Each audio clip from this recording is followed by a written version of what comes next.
নবীজির দুধমা হালিমাতুস সাদিয়ার বাড়ি ছিল তায়েফ। বাড়ি ছিল কি? বাড়ি ছিল তায়েফে। নবীজি যখন পৃথিবীতে আসলেন, দুধ মার দ্বারা সেই সময় নিয়ম ছিল দুধ পান কর। তখন লোকেরা তায়েফ থেকে মহিলারা আসলো মক্কায়, যে একটু সন্তান নিব, কিছু টাকা পাবো, এটার বিনিময়ে এই বাচ্চাকে আমরা দুধ পান করাবো। কি করাবো? দুধ পান করাবো। তো মহিলারা এসে যারা ধনী ছিল, টাকা দিতে পারবে এমন ছেলে সব নিয়ে গেছে। আর হালিমাতুস সাদিয়া যে উটির পিঠি সাওয়ারি হয়ে এসেছিলেন, সেটা ছিল দুর্বল, আসতে দেরি হয়েছে। তো ওরা মক্কা থেকে বের হয় আর উনি মক্কায় ঢোকেন। মক্কায় কি ঢোকেন?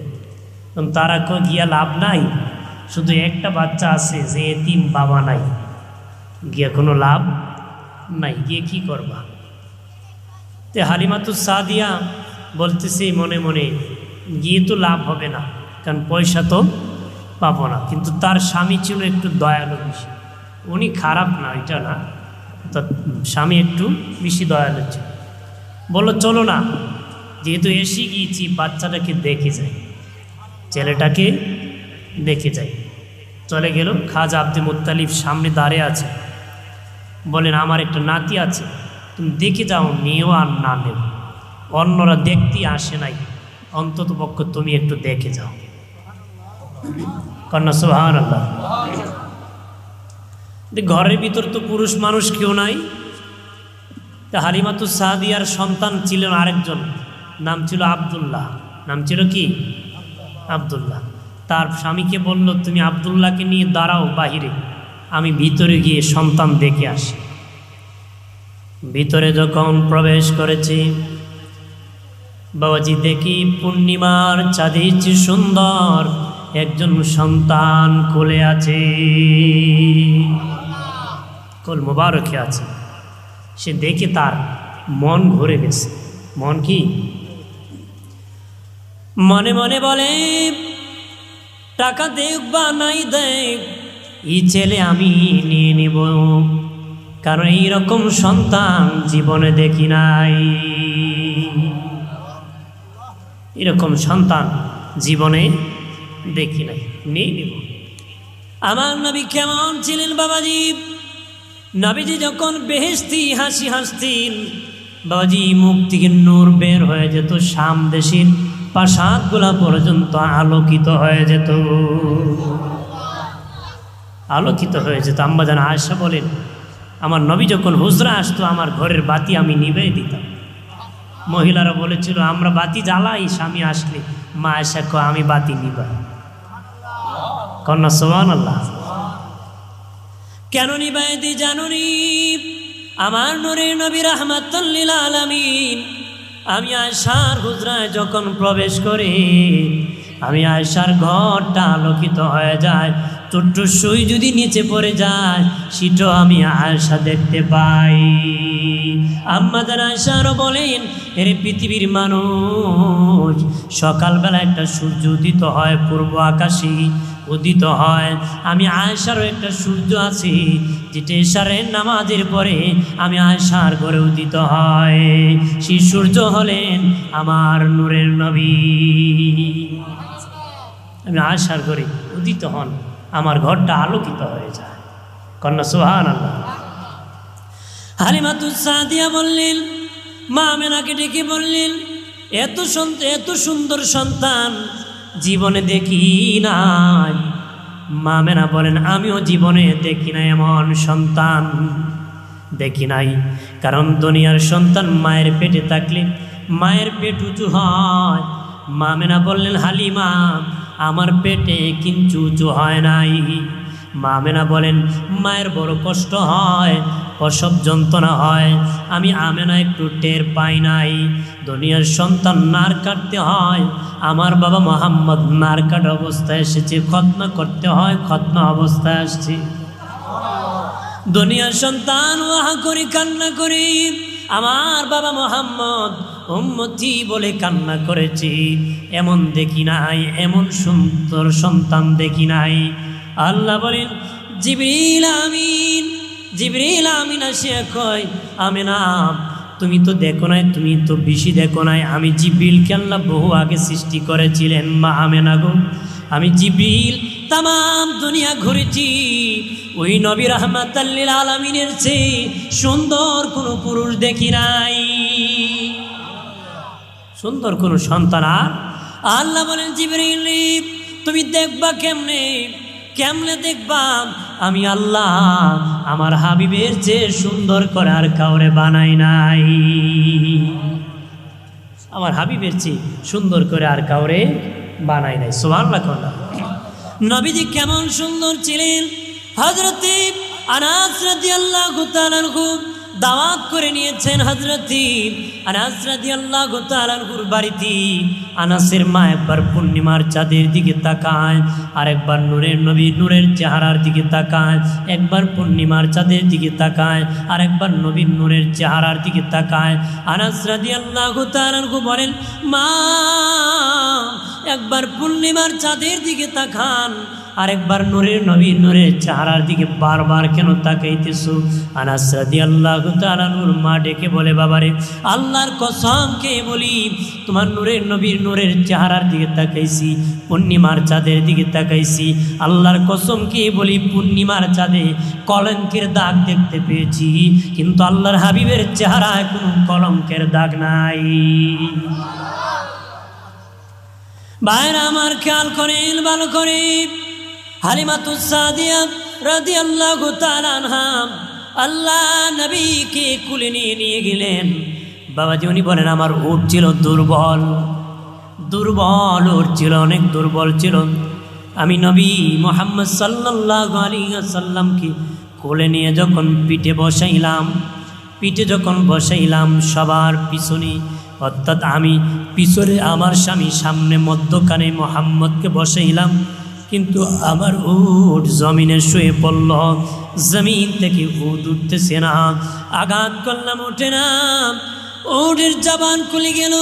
উট ডেকে বলে, হালিমা রে হালিমা, জি নবীকে মধ্যখানে বসাইছো, জি ওই নবীর আগে কেউ বসতে পারে না, ওই নবীকে সামনে বসায় দাও, আমি উট দাঁড়ায় যাব। আমাদের দিনের নবীকে সামনে বসে দিলেন। হালিমাতুস সাদিয়া বলেন, আমার দুর্বল উট সবল হয়ে দাঁড়ায় গেল, অনেক শুকনা ছিল, দেহের মধ্যে অনেক গুস্ত লেগে গেল, তার অনেক ক্ষমতা বেড়ে গেল। আমি যখন মক্কায় ঢুকি, ওরা উট নিয়ে মক্কা থেকে বের হয়, আমি বহু পরে রওনা হয়েছি মক্কা থেকে তায়েব যাব, ওরা কিন্তু তায়েব যেতে পারে না। আমি অনেক দেরিতে রওনা হলেও আমার উট এত সবল হয়েছে, আগে আগে দৌড়াইয়া সবার আগে আমার বাড়ি চলে গেছে। সবার আগে কি? কেন রাহমাতাল লিল আলামিন যার পিঠে বসে গেছে, তার কি ক্ষমতার অভাব আছে? কন্যা সুবহানাল্লাহ, আর জোরে কন সুবহানাল্লাহ। বাইরে আমার খেয়াল করেন ভালোভাবে। ও বাবাজি, আম্মা হালিমাতুস সাদিয়া বলেন, আমার সন্তান ছিল, একজন সন্তান ছিল, আর বাবা মোহাম্মদকে আমি নিয়েছি। আমার বাচ্চা একটু বড় হয়েছে, আমার দুধ একটু কমে গিয়েছে, কিন্তু বাবা মোহাম্মদকে যেদিন থেকে আমার বাড়ি এনেছি, আমি হালিমার দুধ বেড়ে গেছে। আরো জোরে কর, আমি হালিমার দুধ বেড়ে গেছি। বাবা মোহাম্মদকে যখন দুধ পান করাই, এক স্তন দুধ খায় আর এক স্তন দুধ খায় নারী। আমি চাপ বই করেও খাওয়াইতে পারি না, কোনো দিন খায় না, একটা খেলে আর একটা খায় না। বড় হওয়ার পরে বলেছিলাম, বাবা মোহাম্মদ, তুমি এক স্তনের দুধ খেলে আর এক স্তন কেন খাইতা না? নবী বলে, মা আমার একজন দুধ ভাই ছিল, আমি দুই স্তনের দুধ খেয়ে ফেলি, ভাইয়ের হক নষ্ট হবে, এই জন্য আমি এক স্তনের দুধ খেয়ে আমার হক খেয়েছি, আর এক স্তন না খেয়ে আমার ভাইয়ের হক আমানত রেখেছি। তাহলে নবী, শিশু নবী কুলের মধ্যে ভাইয়ের হক আদায় করছে, এখন দাড়ি ফাঁকেও ভাইয়ের হক আদায় করতে পারে। কথা কলা আছে না? ভাই মরে গেছে, বড় ভাই বা ছোট ভাই সম্পদ আত্মসাৎ করছে, ভাই ভাতিজাকে ঠকাইছে, ভাতিজিকে ঠকাই দিচ্ছে, দামি সম্পদ তার কাছে নিয়ে নিছে, কম দামে নিয়েছে, তোরারে খাওয়াইছে। কতক্ষণ ঠিক কিনা? আছে কি না? দাড়ি পাকলো হিসাব দিতে রাজি হয়, বুঝে যাইব কবরে গেলে হিসাব কারে কর। কতক্ষণ এদিন বুঝাইব 12টা বাজাই, ঠিক কিনা? ওই দিন যদি কোন সম্পদ তো আমি আনি নাই, বলে আনি আর লাভ নাই, যা করবার করছো, বাম্বু স্টার হয়েছে আর শেষ হইত না। কথা কর না, কবর কি তালুর বাড়ি নাকি? বলে গুসা করছি চলে আইমো, কামইব? হ্যাঁ হ্যাঁ, কতক্ষণ না? এই পর্যন্ত কেউ আইছে? বাংলাদেশের বহু জেলখানার থেকে আসামি পলাইছে। বাবাজি কয়দিন আগে দিয়ে আমাদের দেশ আবার স্বাধীন হয়েছিল, আবার না জানি কতবার স্বাধীন হয়। কতক্ষণ জানি না। বাবাজি যেদিন স্বাধীন হয়েছিল নরসিংদী জেলখানার থেকে আসামি পলাইছিল, দুনিয়ার জেলখানার থেকে আসামি পলায়া যায়, কিন্তু মোহনপুরের আসামি ধরিয়া দে মালিক কবরে নিয়েছিল। কয়জন পলাইছে? পলাইছে নি কেউ? এই পর্যন্ত কেউ ভাগ্য আইছে? আল্লাহ ধরলে আর ফলানোর ক্ষমতা আছে? চতুর্দিকে আসমান, খুঁই যাইবে উসমান, বাগার সুযোগ নাই। আল্লাহ ধরিয়া নিলে আর আসার সুযোগ আছে নাকি? না ফিরিস্তারে কইবা আমি বুঝি নাই, 3-4 দিনে একটু সময় দাও, নেক আমল করে আসবে, সুযোগ দিব? সুযোগ নাই। যা করছেন দুনিয়ার ছেলেরা যখন মাটি খেলাধুলা করে, বাবা ও বাবাজি রেপারি বাঁশি বাজা দে, খেলা শুরু হয়ে যায়। বাবাজি পার্সি শুরু হয়, কে গোল দিবে, কে জিতবে? বাবাজি কে জিতবে, কে হেরে যাবে, কে জিতে যাবে, পার্সি করে। সময় যখন শেষ হয়ে যায়, রেফারি বাঁশি বাজায় দেয়, সময় নাই। এর ভিতরে যারা গোল দিয়ে দিবে তারা জিতে যাবে, যারা দিতে পারে নাই তারা হেরে যাবে, যারা হারবে তারা জিতবে না, যারা জিতবে তারা হারবে না। ঠিক এই দুনিয়ায় আল্লাহ সুবহানাহু ওয়া তাআলা আমাদেরকে পাঠাইছেন, বড় হয়েছি, টাকাওয়ালা হব, হবিগঞ্জে বাড়ি বানাবো, সিলেট বানাবো, ঢাকা বানাবো পার্সি করতে করতে হঠাৎ মালাকুল মউত নামক রেফারি বাঁশি বাজায় দিবে, সময় নাই। ওই দিন যারা ঈমান নিয়ে মরে যাবে বেঈমান হবে না, বেঈমান হয়ে যারা মরে যাবে ঈমানদার হবে না, যারা আমল নিয়ে কবরে যাবে বেআমলদার হবে না, যারা বেআমলদার হয়ে কবরে যাবে তারা আমলদার হবে না। কখন গুছাতে হবে? এখনই গুছাতে হবে। নেক আমল করতে হবে, ভালো কাজ করতে হবে, সৎ কাজ করতে হবে, অসৎ কাজের বিরোধিতা করতে হবে, ভালো সঙ্গ লাভ করতে হবে, অসৎ সঙ্গ ছেড়ে দিতে হবে, ভালো মানুষের কাছে যেতে হবে, খারাপ মানুষের কাছ থেকে দূর থাকতে হবে। কথা বলেন ঠিক কিনা? বাবাজি বাবাকুরের সঙ্গী লাভ করলে বাবা খাইতে মনে চায়, নামাজির সঙ্গী লাভ করলে 3 দিনে 3 নামাজ পড়তে মনে চায়। চাই কি না? না বিয়ের বাড়ি গেলে খালি পড়তে মনে চায় না, বেটা পড়তেইব। এদিন টুপি না থাকলে আল্লাহ আকবার দেখো আমার বিয়ে করবো, আমার বিয়ে বুড়ো হয়েছে না, শয়তানের বুড়ো হয়েছে। কথা এই জন্য খেরুজু আর খেরকে বেটা আল্লাহ বলেন, কার বয়ে নামাজ পড়বো? বেটা বিয়ার ডরে গেছে। কথা এরকম হলে চলবে? চলবে? চলবে না। ভয় থাকবে কার? আদালতে হিসাব দিতে হবে কার কাছে? ভাইরা আমার খেয়াল করে ভালো করে, ও বাবাজি এই যে মাদ্রাসা হয়েছে, এই মাদ্রাসা এরকম মাদ্রাসা যতদিন পৃথিবীতে থাকবে পৃথিবীটা কিয়ামত হবে না, পৃথিবী কিয়ামত হবে না। বাবাজি খেয়াল করেন ভালো করে, কখন কিয়ামত হবে? যখন বাবা কোরআন পড়বে না, লা ইলাহা ইল্লাল্লাহ, অন্য হাদিসে বলছে আল্লাহ আল্লাহ বলার কেউ থাকবে না, তখন আল্লাহ বলবেন ইসরাফিল বাঁশি বাজায় দাও, কিয়ামত করে দিব। কারণ আমি পৃথিবী আমার বান্দা বান্দির জন্য বানাইছি, কোনো আমার অবাধ্যদের জন্য আমি বানাই নাই।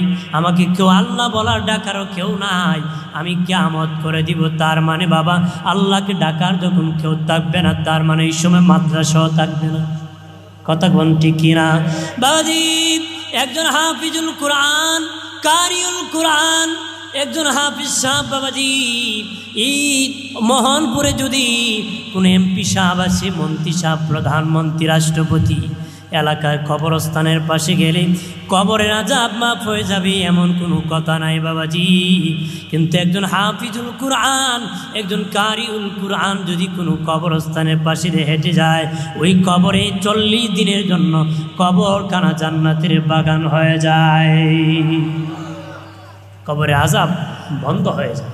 কন্যা সুবহানাল্লাহ, জোরে কন্যা সুবহানাল্লাহ। ভাইরা আমার খেয়াল করেন ভালোভাবে, ও বাবাজি, এই যে হাফিজুল কোরআন হবে, বাবাজি, মানুষের বাসায় খেয়ে হয় অথবা বোর্ডিংয়ে খেয়ে হয়, কারো সহযোগিতা হয়, টাকার দ্বারা হয়, কেউ ঘরে খাবার খাওয়া হয়, এক একজন এক একভাবে সহযোগিতা করেন বাবাজি। এগুলা কিয়ামতের দিন নাজাতের উসিলা হয়ে যাবে গো, নাজাতের উসিলা হয়ে যাবে। মাদ্রাসা তোমার জন্য কিস্তি হয়ে যাবে, নৌকা হয়ে যাবে, কিয়ামতের দিন সাক্ষী হয়ে যাবে। মাদ্রাসাও কিয়ামতের দিন দাঁড়াবে, মসজিদও দাঁড়াবে, ঝগড়া লেগে যাবে। মসজিদ বলবে আমি আগে জান্নাতে যাব, মাদ্রাসা বলবে আমি আগে জান্নাতে যাব। বলবে না, আমি আল্লাহর ঘর, আমি আগে জান্নাতে যাব। মাদ্রাসা বলবে না না, আমি নবীর ঘর, আমি আগে জান্নাতে যাব। কারণ তুমি আল্লাহর ঘর পৃথিবীর কেউ জানতো না, আমি নবীর ঘরে আসিয়া শিখে গিয়েছে, এই জন্য তোমার মধ্যে সেজদা করছি। কন্যা সুবহানাল্লাহ। এইভাবে তর্ক বিতর্ক লেগে যাবে। আল্লাহ বলবেন, হে মাদ্রাসা, হে মসজিদ, ঝগড়া করিও না, ঝগড়া করিও না। তোমাদের দুনিয়া কাদের সাথে মহব্বত ছিল, প্যাসেঞ্জার ডাকো, তোমাদের মধ্যে উঠাও, তাদেরকে ডাকো, ঝগড়া লাগায় না বাবাজি। এরপরে তারা মাদ্রাসার মসজিদ একসাথে আমার আল্লাহর জান্নাতের মেহমান হবে। কন্যা সুবহানাল্লাহ। আল্লাহ কার রহমান, আল্লামাল কুরআন, খালাকাল ইনসান, দয়াল আল্লাহ কোরআন শিখায়া মানুষ বানাইছে। সুবহানাল্লাহ কইতেন না? আল্লাহ বলেন কোরআন শিখাইয়া মানুষ বানাইছে, দয়াল আল্লাহ কোরআন শিখাইয়া মানুষ বানাইছে। আল্লাহ বলতে পারতেন মানুষ বানাইয়া কোরআন শিখাইছি, কথা কম। স্বাভাবিকভাবে বাচ্চা আমি জন্মগ্রহণ করেছি, তারপরে কোরআন শিখেছি। কিন্তু আল্লাহর বলার ভঙ্গিতে আল্লাহ কয় কোরআন শিখায় মানুষ বানাইছি। স্বাভাবিকভাবে মানুষ আগে শিক্ষা পড়ে, কিন্তু আল্লাহর বলার ভঙ্গিতে কয় শিক্ষা আগে মানুষ পড়ে। তার মানে মানুষের ঘরে জন্ম নিলে মানুষ হওয়া যায় না বাবাজি। ও বাবাজি, মানুষ বাচ্চা জন্ম দেওয়া মানুষের গুণ না, খাওয়া দাওয়া করা মানুষের গুণ না, হাঁটা চলাফেরা করা মানুষের গুণ না। গরু ছাগলও হাঁটতে পারে, তুমিও হাঁটতে পারো, এটা মানুষের গুণ না। গরু ছাগলও খেতে পারে, তুমিও খেতে পারো, এটা মানুষের গুণ না। গরু ছাগলও বাচ্চা জন্ম দিতে পারে, তুমিও বাচ্চা জন্ম দিতে পারো, এটা মানুষের গুণ না। মানুষের গুণ কি? আল্লাহর কোরআন মেনে নেওয়া, সংবিধান মেনে নেওয়া, হুকুম পালন করা। কোরআনের প্রথম সূরা সূরা বাকারা, গাভীর নামে, গরুর নামে সূরা, শেষে হলো সূরা নাস, মানুষের নামে। বাবাজি, কোরআন মানবা না, গরু মানুষ হতে পারবা না রে। হ্যাঁ বাবাজি, কোরআনে ঢুকো, ঢুকার পরে মধ্যখানে বের হলে চলবে না, পরিপূর্ণ মানিয়া বের হতে হবে। পরিপূর্ণ মানিয়া যখন বের হবে, তখন তুমি মানুষ বলে গণ্য হয়ে যাবে। সুবহানাল্লাহ বলি। বাবাজি, মানুষ দুই প্রকার। তাফসীরওয়ালারা বলেছেন এক প্রকার গুণওয়ালা, এক প্রকার মানুষ জন্মগত মানুষ, আর এক প্রকার মানুষ গুণগত মানুষ। জন্মগত মানুষ, গুণগত মানুষ। জন্মগত মানুষ হলে বাবা ABCD অ আ নাম সিগনেচার কিছু শিখা লাগে নাকি? কথা শিখা লাগে? শিখা লাগে না, জন্মগত মানুষ। কিন্তু গুণ অর্জন করতে গেলে গুণ শিক্ষা গ্রহণ করতে হয়, আর মানুষ হতে গেলে কোরআন শিখতে হয়। কি শিখতে হয়? কোরআন শিখতে হয়। শিক্ষিত হইলেও মানুষ হওয়া যাবে না কোরআন না মানলে। কথা কথা। ডাক্তার আহমদ শরীফের নাম শুনছেন, নাস্তিক ছিল বাবা। বাবাজি, মরার আগে বলেছে আমার গোসল দিবা না, কাফন দিবা না, জানাজা দিবা না, কবরে রাখবা না। কেন রাখবো না? কয়টা ধর্ম অন্ধরা করে, ধর্ম অন্ধ, ধর্মযুগ অন্ধ। ওর ভাষা হলো ধর্ম যারা পালন করে তারা নাকি অন্ধ। কন্যা নাউজুবিল্লাহ, ধরে ক। ও বলে ধর্মন্ধরা এগুলা করে, আমার লাগবে না, আমার লাশ হাসপাতালে দান করে দিবা, আমার দেহটা কি মেডিকেল সায়েন্সে দান করে দিবা। ঠিকই বাবা ওসিয়ত অনুযায়ী সে মরে গিয়েছে, গোসল হয় নাই, কাফন হয় নাই, জানাজা হয় নাই, কবর হয় নাই, হাসপাতালে দান করে দিছি। একটু চিল্লায় বলে নাউজুবিল্লাহ। মোহনপুরের মুসলিম জনতা ভালো করে বলেন, আপনাদের মোহনপুরে যদি কোনো গরু মরে আপনারা কি গোসল দেন নাকি, কাফন দেন নাকি, মানুষের মতন কবর দেন নাকি, জানাজা পড়েন নাকি? ডাক্তার আহমদ শরীফ মূল্য গোসল নাই, আপনার বলদ মূল্য গোসল নাই। কথা কথা ডাক্তার আহমদ শরীফ মূল্য জানাজা কাফন নাই, আপনার গরু বলদ মূল্য কাফন নাই। ডাক্তার আহমদ শরীফ মূল্যে জানাজা নাই, আপনার বলদ মূল্য জানাজা নাই। ডাক্তার আহমদ শরীফ মূল্য কবর নাই, আপনার গরু মূল্য কবর নাই। কথা কথা আপনার কোন দুই বলদে পার্থক্য কত? কথা না, তাহলে দুই বলদের পার্থক্য আছে দুইটা বাবা। একটা হলো এক বলদ হলো অশিক্ষিত, আর এক বলদ হলো শিক্ষিত বাবাজি। আরেকটা হলো পার্থক্য, এক বলদের ট্যাং চারটা, আর একটার হলো দুইটা। বলদ বলো দুই চারটি হোক আর দুইটাই হোক। কথা কোন ঠিক কিনা? বলদ বলো দুই চারটি হোক দুইটি হোক। ও বাবাজি, এই জন্য কোরআন মেনে নিতে হবে বাবাজি। মানুষের মধ্যে রুহ আছে, রুহুর স্বভাব হলো স্বাধীন থাকতে চায়, অধীন থাকতে চায় না। এই জন্য আল্লাহ সুবহানাহু ওয়া তাআলা কালেমার পঞ্চবৃত্তি দিয়েছেন, পাঁচটা বৃত্তি দিয়েছেন। প্রথম বৃত্তি কালেমা, কালেমার দ্বারা আমরা অধীন হয়ে গেছি। লা ইলাহা ইল্লাল্লাহু মুহাম্মাদুর রাসূলুল্লাহ সাল্লাল্লাহু আলাইহি ওয়াসাল্লাম। অর্থাৎ আমি স্বাধীন না, আল্লাহ আল্লাহ রসুলের অধীন। আমি কি আল্লাহ আল্লাহ রসুলের অধীন, আমি স্বাধীন না। কালেমা পড়ে অধীন হয়ে গেছি। অধীন বান্দার দাম বেশি, স্বাধীন বান্দার দাম নাই। অধীন জানোয়ারের দাম বেশি, স্বাধীন জানোয়ারের দাম নাই। কথা বলে বাবাজি, যেই কুকুরের মালিক নাই ওই কুকুরের দাম নাই, যেই কুকুরের মালিক আছে ওই কুকুরের দাম আছে। আছে কি না বাবাজি? পাখি আকাশে কত পাখি উড়াল দেয়, কোনো দাম নাই। মানুষ ডিল মারে, গুলি মারে। কথা ঠিক কিনা? খাবার দিব দূরের কথা, মানুষ মেরে ফেলতে চায় বাবাজি, গ্রহণ করতে চায়। কিন্তু আপনার বাড়ি খাঁচায় বন্দি পাখির জন্য বাজার থেকে খাবার কিনে খাওয়ায়। তার মানে গোলামিতে যেই পাখি আছে তার পাখির দাম, গোলামিতে দাম, আজাদিতে দাম নাই। বানর অভাব নাই, বয়েতে মানুষ বলায় নতুবা ঢিল মারে। কিন্তু বাবা বানর যে পালে তার বানরের চিড়াখানার বানরের বড় দাম, তারা বড় খাওয়ায়, সে অধীনে আছে। বাবাজি সাপের অভাব নাই, সাপ দেখলে মানুষ ভয় পান, দৌড়ান। কিন্তু সাপুরির হাতের সাপের বড় দাম। গোলামিতে দাম, আজাদিতে দাম নাই। স্বাধীন বান্দার দাম নাই, অধীন বান্দার দাম। এই জন্য সে স্বাধীন, কে অধীন। যে মানুষ হয়েছে সে অধীন হয়েছে, যে জানোয়ার হয়েছে সে স্বাধীন হয়ে গেছে। কথা কোন ঠিক কিনা? আর অধীন কেমনে হবা? কোরআন মানতে হবে। নবী কয় তোমরা আলেম হও, নতুবা আলেমের ছাত্র হও, অথবা আলেমের কথা শুনো, নতুবা আলেমকে ভালোবাসো। নবীর একজন চাচি আম্মা বৃদ্ধ বয়সে কালেমা পড়ে মুসলিম হয়েছেন বাবাজি। ইন্তিকালের আগে বলেন বাতিজা, বুড়া বয়সে কালেমা পড়ে মুসলিম হয়েছি, ভালো কোন নেক আমল করতে পারি নাই বেশিরে। বাতিজা, আমার কিছু ওসিয়ত তুমি পূরণ করবানি। কি ওসিয়ত চাচি? বলেন, 1 নম্বর আমার জানাজার ইমামতি করবানি, তারপরে আমারে কবরে তুমি নামায় দিবানি। নবী কই ঠিক আছে, নামায় দিব। ওসিয়ত অনুযায়ী নবীজি জানাজার ইমামতি করলেন, কবরে নামায় দিলেন। মাটি চাপা দেওয়ার পরে নবী কবরের পাশে দাঁড়ায় দাঁড়ায় কান্না করতেছে, চোখের পানি ছেড়ে কান্না করতেছি। তারপরে বাবাজি, ও বাবাজি, তখন সাহাবায়ে কেরাম বললেন, নবীজি ইয়া রাসূলুল্লাহ, মায়ের নবী কি জন্য কান্না করতেছেন? নবী বলেন, বাবা সাবিরা রে, এইরকম আবদার কে আমার কাছে করবি? আমার চাচি আমার কাছে কত সুন্দর আবদার করছে, আমি যেন তার জানাজার ইমামতি করি, কবরে তারে আমি নামায় দিই। এরকম আবদার কে করবে? সাহাবায়ে কেরাম হাউ মাউ করে কান্নায় ভেঙে পড়লেন। বলে ইয়া রাসূলুল্লাহ, নবীজি আমরা চাই চিরদিন আপনি বেঁচে থাকেন, আমরা মরলে আপনি জানাজা পড়েন, কবরে নামাই দেন। নবী বলেন, বাবা সাহাবীরা, চিরদিন আমি বেঁচে থাকবো না রে। ও সাহাবায়ে কেরাম, আমি চিরদিন বেঁচে থাকবো না। তোমরা আলেম হও, নতুবা আলেমের ছাত্র হও, অথবা আলেমের কথা শোনো, নতুবা আলেমকে ভালোবাসো। 5 নম্বর কোনো রাস্তা নাই।